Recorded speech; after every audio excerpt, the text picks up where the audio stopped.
నువ్వు ఇన్స్పైరింగ్ గా తీసుకున్న పద్ధతి తప్పు. ఎవరిని తీసుకున్నా తెలుసా ఇన్స్పైరింగ్ గా? రోజు మొత్తం జల్సాలు చేసేటోని, బైక్ల మీద పని పాట లేకుండా తిరిగేటోని, సిగరెట్లు తాగేటోని, మందు తాగేటోని తీసుకుంటే ఇన్స్పైరింగ్ గా.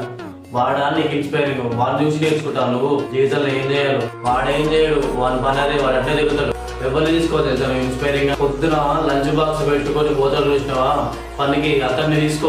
ఎండనగా వాళ్ళనగా కష్టం చేస్తాడు, పైసలు తెచ్చుకుంటాడు, వాళ్ళ ఫ్యామిలీని పోషిస్తాడు, వాళ్ళని తీసుకో. అంతెందుకు మీ ఇంట్లో మీ ఫ్యామిలీ మెంబర్స్ తీసుకో, మీ నాన్నని తీసుకో, మీ అమ్మని తీసుకో. వాళ్ళు కదా నీకు అసలు ఇన్స్పైరింగ్. వాళ్ళని చూసి నేర్చుకుంటావు. వాడు పని పాట లేనోడు, పని చేయడానికి చేతగలడు, వాళ్ళని చూసి నువ్వు సోమరిపోతులకి అవుతున్నావు. అన్ని ఇన్స్పైరింగ్ గా తీసుకొని వాళ్ళ లెక్క వెళ్తావు. నువ్వు జీవితం మొత్తం సోమరిపోతులకి ఉంటావు. కాబోకాలంలో మస్తు కష్టాలు పడతావు. నాకు చెప్పేంత అనుభవం లేకపోయినా నేను చెప్తున్నా, ఎందుకంటే సొసైటీని చూస్తున్నా, ఆ కళ్ళమ్మ చూస్తున్నా. అలా జల్సాలు చేసుకుంటే తిరిగిన వాళ్ళు, లైఫ్ ఖరాబ్ చేసుకున్న వాళ్ళు ఏం చూస్తున్నా, చూసాను కాబట్టి మేము ముందుకు చెప్తున్నా. దయచేసి అట్లాంటి వాళ్ళు అస్సలు ఇన్స్పైర్ గా తీసుకోకండి.